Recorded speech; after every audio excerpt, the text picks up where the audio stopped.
Hello, welcome to the Comic Book Commentary. I'm Bo Leidig, and this week we finally reached the end of the original Lady Mechanika miniseries with Lady Mechanika number 5. So let's zoom in and take a closer look. First published in March of 2015, we start off with a phenomenal cover by Joe Benitez and Peter Steigerwald. Obviously, this is nothing super over the top. It's just Mechanika standing with a very ornate steampunk rifle. However, I feel like it fits the theme of the book very well, despite the fact that this cover really has nothing to do with any of the story points happening within this book. It's still really nice, but as is tradition with all of the Lady Mechanika issues, this issue also has multiple covers, some of which I also have and will be showing you right now. We also have this cover, which is cover B. The first cover I showed you was actually cover A. And while this cover is beautifully drawn and colored and inked, and, in terms of the artistic merit, I have no problem with it, there's something about the subject matter of this cover that just feels off to me. Obviously, we have Mechanika depicted in what I can only describe as Victorian-era negligee, or a facsimile thereof. And while it seems completely reasonable that Mechanika would wear something like this if she had to go undercover for one of her missions and needed to sneak into a place that she would otherwise not have access to, it just doesn't seem like this is the type of outfit you would normally catch her in. And seeing as how we've never seen her depicted in this kind of like sexy look at me pose throughout the issues that we've looked at so far, it just feels off. Now, obviously, these are my own opinions, but there's just something about this one that I just don't really like from a subject matter standpoint. We then come to cover C, which was a retailer incentive. Now, it's quite obvious that cover C is just a variation of cover A, which is why I put the two of them next to each other, though cover C is meant to look like an etching on a piece of frayed parchment. Quite cool. Now, there are also 3 more covers to this issue, which I don't have, and I'll explain why in just a moment. Created, written, and drawn by Joe Benitez. Pencil assist by Martin Montiel. Colors by Peter Steigerwald and Mike Garcia. Letters by Josh Reed. Special thanks to M2. Now, here on the bottom of the inside cover, we see all of the different covers shown A through F. I showed you A, B, and C already, and here we see E and F, which are the Euro edition, one being the full color, the other being a sketch variant. These were available during Joe Benitez's European tour, I guess you could call it, that he would bring with him to signing events. You could get them if you managed to go to one of these signing events in Europe, or after that was done, he sold the rest that he had on his official website, and you could order them there. The final cover, cover F, is the Peter Steigerwald cover, assumedly drawn and colored entirely by Peter Steigerwald. This was only available for sale on a website called rupsworld.com. I've never heard of that website before reading it in this book. I don't know anything about it, what they specialized in. I don't even know if it still exists. What I do know is that having to go onto websites and order these covers directly was more hoops than I was really willing to jump through back in 2015. Not to mention, this was also starting to become rather cost prohibitive. The 3 covers I do have cost me $20 to purchase at retail, $5 each for covers A and B, and $10 for covers C. And I can only imagine that covers D, E, and F were at least $10 a pop, if not more. And this, of course, is before shipping and handling that you would have had to pay to get these mailed directly to your home. So, it's not hard to believe that if you wanted to purchase all 6 of these covers, you'd be paying $50 and up to do so, which, if this had been more of a seminal issue, maybe that would have been justifiable. But considering at this point, only 6 issues of Lady Mechanika even existed, and every single issue had, multiple covers, sometimes 6 covers as we see here. And this is also excluding all of the con exclusive covers that existed for issue number 0. And you can see how this really would have started to add up into the hundreds, even potentially thousands of dollars if you were trying to get all of it. Getting into the story of the book, we see the mysterious Mr. Kane as he somehow flies over the bay on his way to the Helioarchs. We see him carrying a small figure in his arms wrapped in a jacket, and he most assuredly will be shortly joining up with the other characters of our story who are all aboard the Helioarchs. We even see a speech bubble coming from the craft saying Angelo, giving us a little hint as to what's going on as we saw things getting very, very uncomfortable for our heroes at the end of the previous issue. And speaking of our heroes, we see that they are caught off guard by the mechanical abomination that their friend Angelo has been transformed into by Blackpool Industries. Angelo immediately lunges towards our heroes in an attacking motion, and Mechanika springs into action to prevent him from harming the others. Gaetano yells at his daughter to get back as Arlequin pleads with Mechanika to please save Angelo. However, Mechanika realizes that this is not possible as she tells Arlequin that he is lost as she tackles Angelo to the ground. She then looks into his eyes and sees that all of his humanity is gone as she tells Arlequin there's nothing left inside but a monster. In another part of the Helio arc, Commander Winter and Lord Blackpool are making the final preparations for a presentation that they are making to the collective. Lord Blackpool is very intent on making sure that everything goes smoothly with this presentation and makes a special request of Commander Winter.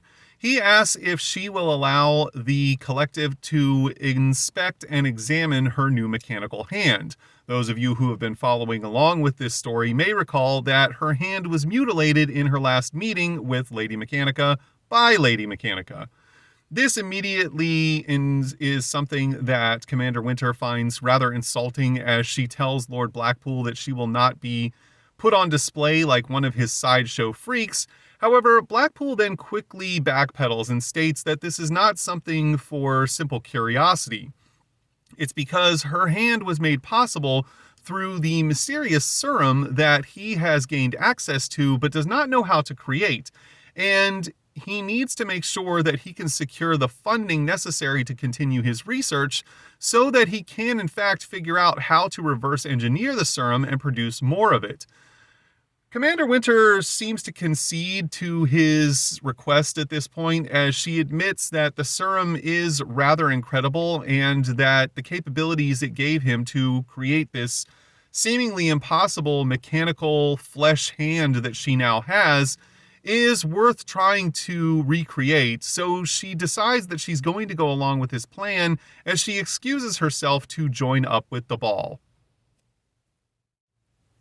After Commander Winter leaves, Lord Blackpool makes his disdain for her very clear when he tells his mechanical butler Farthingsworth to remind him to eliminate Commander Winter when her services are no longer required. He then tells his butler to go fetch his coat as he should also be joining the members of the collective at the ball. However, before this can happen, the exterior window of the room is shattered in a large, forceful explosion as we see the force of this shatter throwing Lord Blackpool and Farthingsworth through the air. Blackpool then turns around in shock as he sees none other than Mr. Kane himself hovering above him as Kane demands to have the serum returned to him, calling Blackpool by his actual first name, Nathaniel. Blackpool tries to play dumb as if he doesn't know what Kane is after, as he also commands Farthingsworth to defend him. We then see Farthingsworth pull out some retractable claws that are housed within his fingers and lunge towards Mr. Kane. However, Kane immediately dispatches Farthingsworth with a simple flick of his wrist as we see a invisible force shatter all of Farthingsworth's body. Kane then tells Blackpool that he's really kind of tired of dealing with all this and that if need be, he will rip the Helioarch apart room by room to find what is his. He then tells Blackpool that he's always been far too flippant in his use of other people's possessions, dating back to even when they were children. Blackpool states that we're not children anymore, and Kane agrees. Now, this brings up some interesting points. Number one, the relationship between Kane and Blackpool goes back a very long time, all the way to the point when the two of them were children. We also have to wonder, what on earth is powering Kane? What is giving him the ability to fly? What is giving him the ability to exert these types of offensive capabilities? He seems nearly invincible. We also have to ask if Farthingworth is simply a mechanical automaton, or if perhaps he has a human brain. We didn't see his head destroyed, only his body, so it's perhaps possible that he is technically going to be okay, but that remains to be seen. And also, quite importantly, what exactly is the collective and who are its members? None of these questions are answered so far, and many of them won't be even at the end of this issue.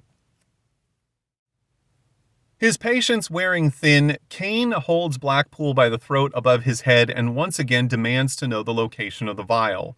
Realizing that time is running out and he has no other options, Blackpool concedes and tells Mr. Kane where to find it. As Kane retrieves the vial from a drawer, he warns Blackpool to stay out of his affairs because the contents of this vial are far beyond his limited capabilities of understanding.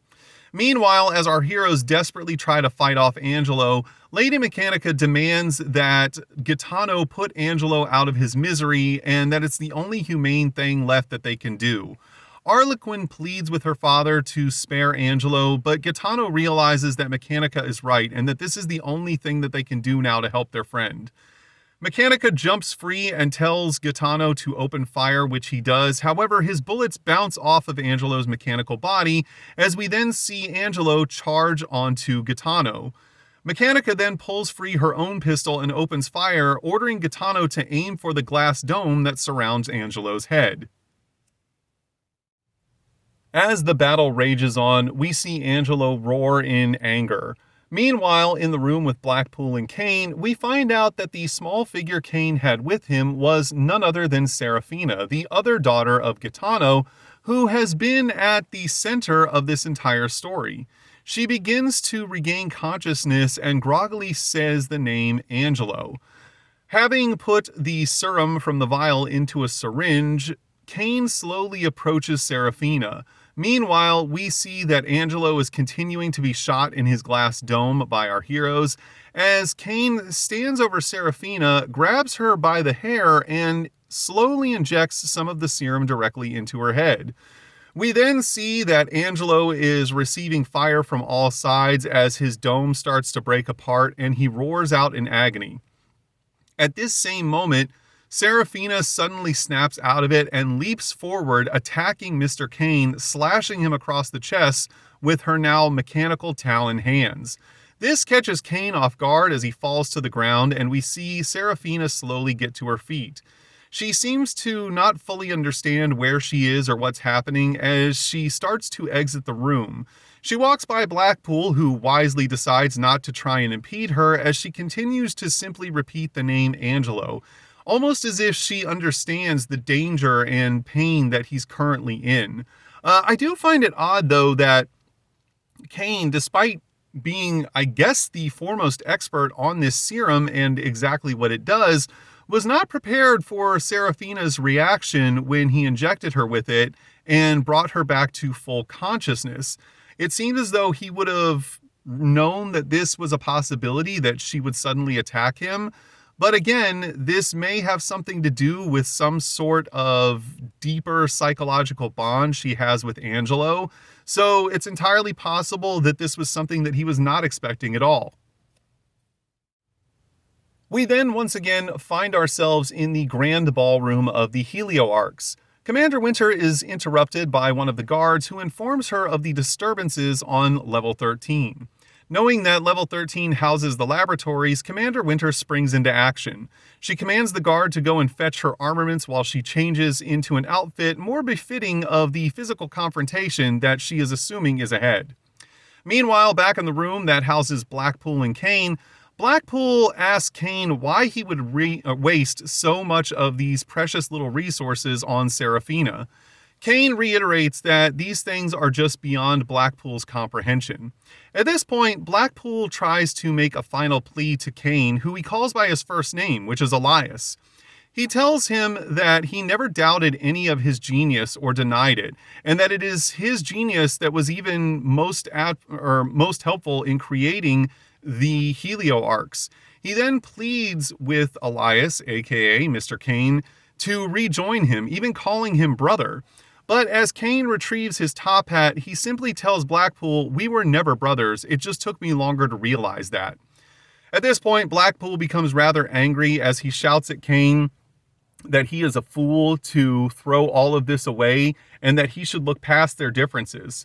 Having heard enough, Kane simply turns and walks away and tells Blackpool that he hopes that they never meet again.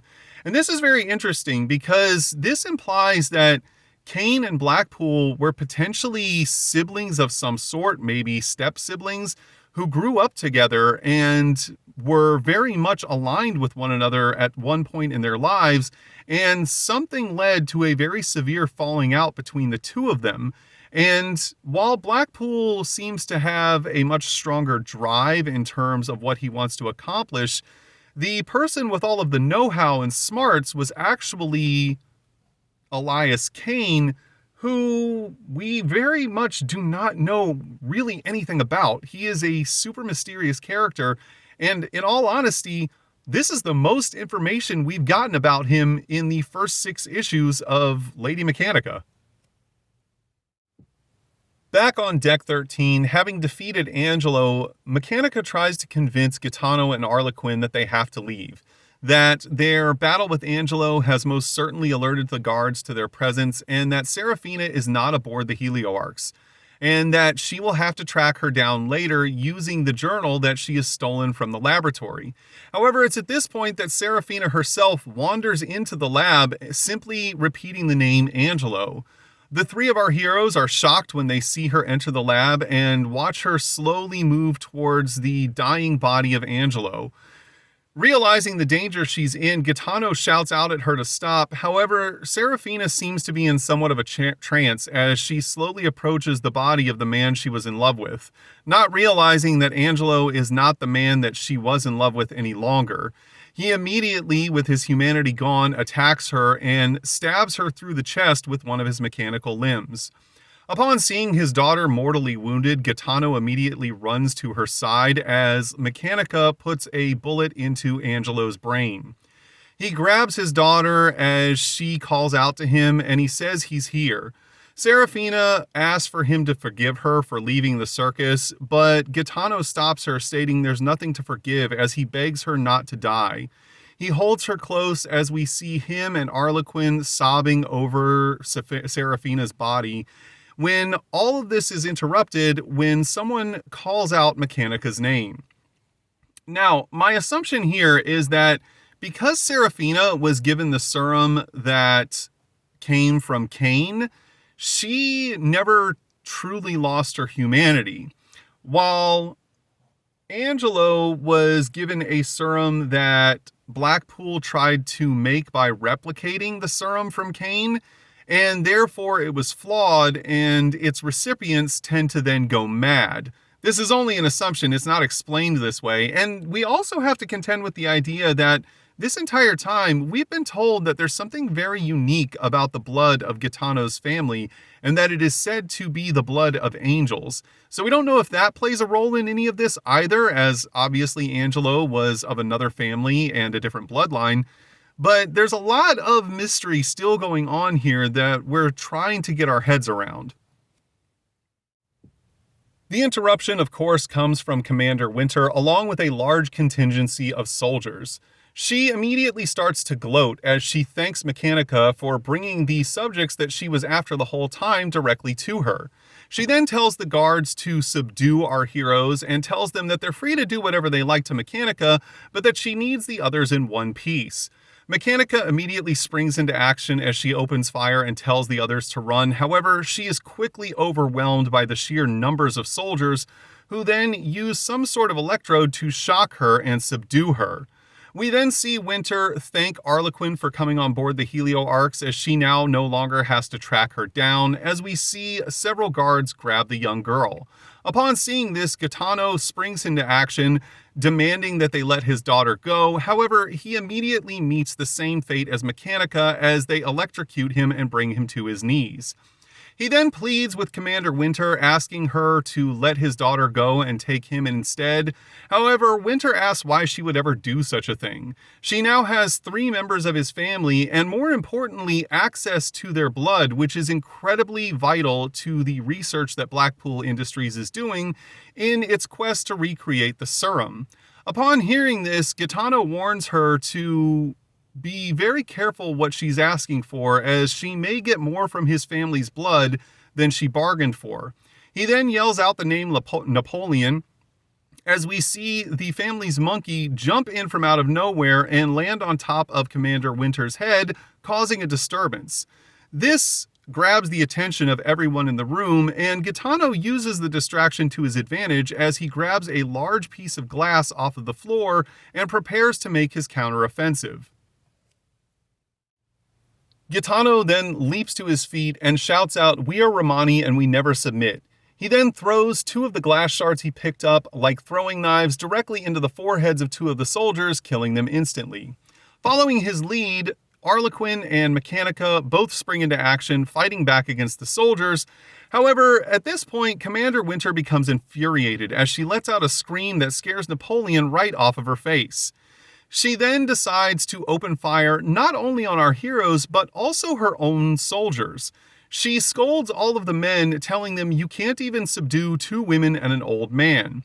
However, this actually works in favor for our heroes, as there's so many soldiers crowded around Gaetano and Arlequin that they're largely shielded from the blast of the weapon, which the soldiers themselves take the full brunt of.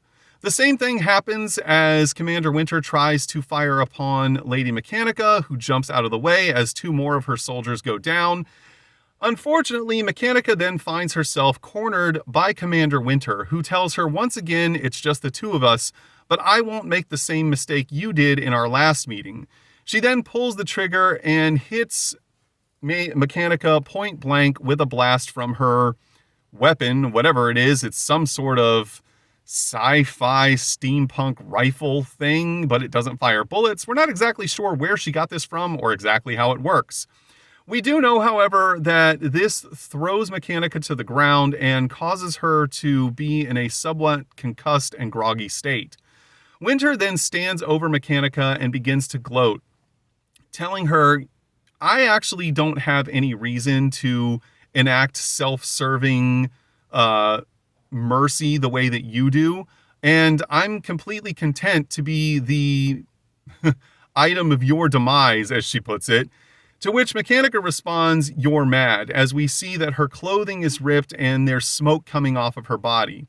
This weapon is rather interesting to me, as it doesn't seem to be something that's immediately deadly to anyone that it hits, though it does seem to hit them with a rather intense concussive blast that either knocks them unconscious or at least puts them in a state where they're not readily able to fight back. I kind of wonder exactly why it is that Commander Winter would have brought something like this. I mean, obviously she wanted to take both Gaetano and Arlequin alive, but she most certainly was under the impression that Mechanika would be here as well. And knowing this, it seems as though she would have armed herself with something more lethal, especially given that all of the soldiers only had like the electro prod rods that they were using to subdue Mechanika and Gaetano. It just seems like a weird choice. I mean, the only real advantage it has is that it seems to be sort of a blunderbuss type of weapon that has a wide field of effect. So I guess there was that. But again, it just seems like a really odd choice for her to bring this instead of just a traditional firearm. As Mechanika begins to get her bearings, she tells Commander Winter, "I'm not surprised you fired on your own men, considering you murdered your own sister." Winter responds by stating that her sister was trying to take what belonged to her, and that she doesn't allow anyone to take anything from her. Not her sister, not Mechanika, and not Dallas. We then see Mechanika start to become angry as she tells Winter Dallas was never yours and neither am I, as she sweeps Commander Winter's legs out from under her. She then begins to beat Commander Winter senseless as she tells her you were nothing but a spoiled monster who was jealous of the attention her sister received and also envious of the bond between her and Dallas. We then see, though, Commander pull out a sidearm, which she had on her the entire time, and actually should have used to begin with if she really wanted to win this fight, and pull it on Mechanika. She then states, how could you possibly think I was envious of you? You were nothing, and you would still be nothing if it weren't for me. However, Mechanika remains defiant as she states, I am all that I am in spite of you, Catherine. We then see Commander Winter prepare to pull the trigger and open fire on Mechanika when the entirety of this is interrupted by a loud clank that catches everybody's attention. Now, this is actually the most we get in terms of backstory between Commander Winter and Mechanika. This is the first we're learning of Winter having murdered her sister.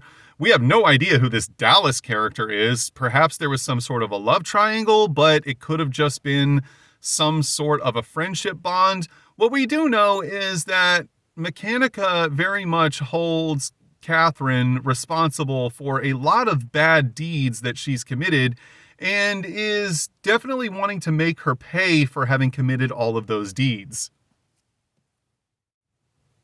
We then see a large number of soldiers fly through the door of the laboratory as Catherine is stunned when she sees none other than Mr. Kane walking through the doorway. He tells her to lower her weapon, however, Catherine tries to remain defiant, telling Kane that she is not intimidated by him, though she should be because he immediately uses his abilities to launch her body through a window to the bay down below. He then begins to approach Serafina as Gitano tells him to stop. He grabs another shard of glass and throws it at Kane's face as Kane catches it mid-air. He then tells Kane that he will not allow him to take his daughter for his experiments, even if she is gone. Kane raises his hand for another attack, but Gitano pleads with him to please not take his daughter. Realizing that Gitano is simply trying to protect his child, Kane lowers his hand and tells Gitano that he means Serafina no harm, and that in fact, it may not be too late to save her and bring her back to this world, though it may not be in the same form that Gitano wants. He then tells Gitano that there is a possibility to save her if he is allowed to potentially work his quote-unquote magic on her once again. Mechanika then tells Gitano that she believes Kane is telling the truth because when she last encountered Serafina's body, she was completely lifeless, and he was somehow able to revive her to the point where she was just walking moments ago. Upon hearing this, Gitano asks if Kane can in fact bring his daughter back, and Kane confirms he can, but she will be changed. Gitano then responds by stating yes, but she'll be alive, please bring her back. Kane agrees to do so, but tells everyone to back away, and this is a smart move considering how she reacted the last time she was revived. We then see Serafina scream out in a loud cry after she is injected with the serum once again, and Mechanika asks Kane if this is normal. Kane tells her that very oftentimes the revival is quite painful when suddenly we see two large mechanical wings sprout out of Serafina's back. This catches Gitano off guard as he simply can't believe what he's seeing and asks what has been done to his daughter. Kane responds by stating that the serum should have healed her wounds and helped her assimilate to the mechanical components, but the growth of these new appendages was completely unforeseen. Gitano then calls out to his daughter and asks if she recognizes his voice, and is quite shocked when she looks up with cold, dead, lifeless eyes. Serafina then lets out a loud shriek as she jumps through the open window and flies away, much to the despair of Gitano. Gitano asks Kane what happened, and Kane tells him that confusion and memory loss are to be expected. He explains that while Serafina is alive, that she has no guarantee of regaining any of her memories or being the person that Gitano remembers her to be. That he will try to keep an eye on her and make sure that she's safe, and if she ever does recover to a point where she remembers who she was, that he will bring her back to the Romani and the circus. Upon hearing this, Gaetano states that he understands and thanks Cain for bringing his daughter back because his only real concern was that she was alive, and he then simply asks Cain to make sure that she is safe. At this point, Mechanika notices that Cain's body is also mechanical, and she suddenly asks him, "Are you and I the same? Do we share an origin?" However, Cain responds oddly as he says, "I cannot say," but very reluctantly. Mechanika then asks Cain, "Can you at least tell me, if you know anything about how I was made, who gave me my mechanics?" Cain unfortunately says nothing as he then steps through the window himself and flies away as Mechanika calls out his name. Realizing that Cain is not going to provide her with any answers, Mechanika tells Gaetano and Arlequin that they have to find an escape route, but is surprised when she turns around and notices that the two Romani are already gone. Realizing that she has to do the same, she goes back to grab the Journal of Blackpool when she is spotted by a large contingency of guards. She herself then jumps out through the broken window and lands on the exterior of the Helio Ark. Unfortunately, she is already spotted by a group of guards who are chasing her, and as she runs away, she finally comes to a point where her escape route is cut off, and she is cornered between two large factions of soldiers. She decides that her only option now is to jump off of the Helio Ark and land into the bay. There's only one problem. Mechanika doesn't know how to swim. As she prepares herself to try and fight for her life swimming to shore, she is shocked when suddenly a rope appears in front of her and she realizes that Lewis has actually come to her rescue. Mechanika wastes no time in grabbing onto the line and climbing up to Lewis's flying machine as she tells Lewis, "You really do always seem to be in the nick of time to help me out when I need it." The guards open fire but are unable to hit either Mechanika or Lewis's flying machine, and we then see Lewis hold out his hand to help Mechanika up onto the flying machine when she reaches the top of the rope.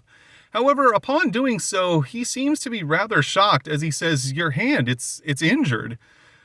Then we see Mechanika quickly recoil and try to cover herself as she says, "Oh, it's nothing."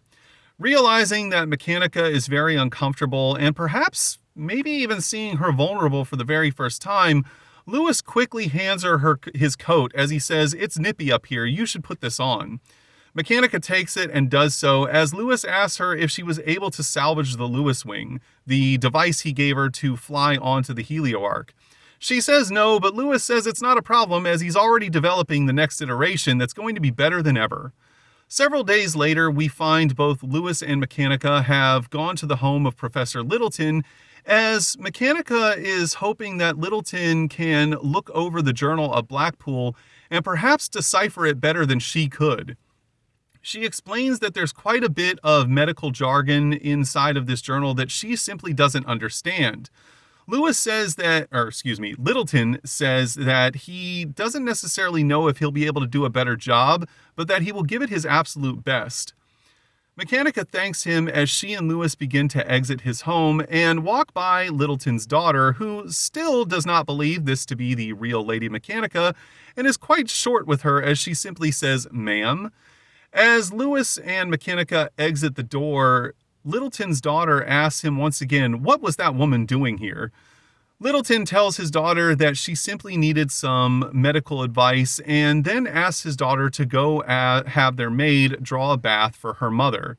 She says absolutely and walks off as we see Littleton hold up the journal and look at it, but then get a rather strange expression on his face as he simply says, "Unbelievable." Now, I find this interaction over here between Lewis and Mechanika rather strange, or at the very least possibly even insightful, because it would appear that this is perhaps the first time Lewis has ever actually laid eyes on Mechanika's mechanical limbs, which is why he was so shocked when he saw it. And we also see that this is something that is a very sore spot of contention for Mechanika, as she seems to be very embarrassed by anyone seeing these parts of her body, which would lead you to believe that her past is quite traumatic and that whatever happened to her that led to her having these limbs is something that she very much struggles with on a deep emotional and mental level. And Lewis, to his credit, was very observant of this and didn't try to push the issue any further. He simply gave her a means of covering herself and moved on to a different subject entirely so as not to make her feel any more uncomfortable than she already was. As Lewis and Mechanika exit Professor Littleton's home, Lewis states that he noticed that the Romani circus was now gone. Mechanika is not surprised, as she states they've suffered a grave loss, and Lewis responds by stating yes, but at least the girl is still alive, though Mechanika wonders what type of life she will have now, though Lewis states that at least she's still alive and has a chance to move forward in some way or another, and her family doesn't have to grieve her death. Mechanika then asks Lewis if he wishes to join her on another adventure, as she's been given a job to hunt down a snow beast. However, Lewis seems to decline, as he doesn't seem to be all that big a fan of the cold. Meanwhile, back inside the home, we get our first introduction to Littleton's wife, who we see is quite ill and bound to a wheelchair. She asks Littleton who that was and if it was more bad news. Littleton, though, tells her that it was actually quite the contrary. It was very good news, and that the setback he had a few days ago, apparently he did not lose everything after all. His wife then says, "So you'll be able to continue your research?" And as we see a final shot of the journal in his hand, he responds by stating, "Yes, I will. Now let's get you into that bath." And this implies heavily that Littleton's involvement in this story was not nearly as random as we were led to believe, and that he is definitely hiding something that we will potentially learn about in future issues. We then, of course, get a preview for Lady Mechanika and the Tablets of Destiny, the next iteration of Lady Mechanika, and the next part of her adventures and story in the end of this book. The preview begins by introducing us to two men who are on an expedition deep in the wilderness. The two of them are in the process of loading messages of their updated progress to the university that is funding their expedition into a mechanical pigeon of sorts. The two men have been on this journey for quite some time and have made little headway on exactly what it is they were trying to find. However, they are apparently about to change that, as they are nearing the end of their journey and both believe that they will finally have something noteworthy to report back to the university. We then catch up with Mechanika, who apparently took the job hunting down the snow beast and is out in the frozen tundra with the expedition who has hired her. One of the two expedition leaders spots the snow beast with a spyglass and tells his sister where to aim. She immediately raises her crossbow and looses a bolt, hitting the snow beast in the back. The man tells his sister, "Nice shot." Unfortunately, it was not a disabling shot, as the snow beast, now enraged, is charging the pair at breakneck speed. The pair are then petrified with fear as the beast charges, as they believe that they have reached the end of their lives. However, at the last moment, Mechanika swoops in and lands a powerful kick on the snow beast, and then begins to fight the monster in hand-to-hand combat as we reach the end of the preview. On the reverse inside cover, we get an advertisement for Lady Mechanika and the Tablets of Destiny #1, and also a few questions that are being asked. In here, it's explained how to order some of the covers off of the different websites. And one person asks if Lady Mechanika will indeed be a monthly series. Joe Benitez promises that it will in fact, but I can tell you, because we are now in the year 2026, 11 years after this issue was published, that is not the case. He never fulfills on that promise. This never becomes a monthly series. It is always a series of mini-series that come out, or limited series, I guess, depending on the number of issues. I still don't know exactly what the difference between one or the other is. But basically, he always puts out like 3 or 4 issues of a self-contained story, and then you get nothing, and then there's like 3 or 4 issues of another self-contained story. And in all honesty, I'm fine with that. If there's one thing that Joe Benitez has always struggled with, it's meeting deadlines, so I would much rather him just make these smaller self-contained stories finish them completely and then put them out for publication, rather than constantly miss deadlines on a monthly series. And in a lot of ways, I also feel like this really helps to keep the Lady Mechanika story fresh, because you never have a chance to actually get tired of it. You're always only getting it in bits and pieces, so you're always very much looking forward to when these miniseries come out. And that was Lady Mechanika number 5. And in all honesty, I think this is the absolute best way that Joe Benitez could have possibly ended this series. And the reason I say that is because he did enough of a job to wrap up this story arc while also leaving tons of different threads of potential story open for the future. Blackpool is still at large. We have no idea really what's going on with Mr. Kane. Serafina has disappeared. The Romani Circus has also disappeared. We don't know what's going on with any of those characters. We get a brand new mystery really right at the end of this story involving Professor Littleton and what his true motives really are. There's all sorts of things going on, and we're still really no closer to finding out anything about Lady Mechanika's past. We don't know exactly what happened with Commander Winter. She might still be alive, or perhaps she perished. We have no idea.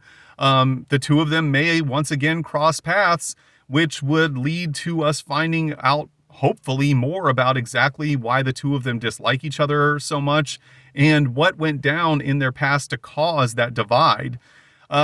Like I said, I think this was just terrific all the way around. But then again, these are just my opinions. Your opinion may be that there were too many loose ends at the end of this story and that you wanted more closure, and that you also feel like Benitez did a bad job of tying everything up in a nice little bow that was more easily digestible.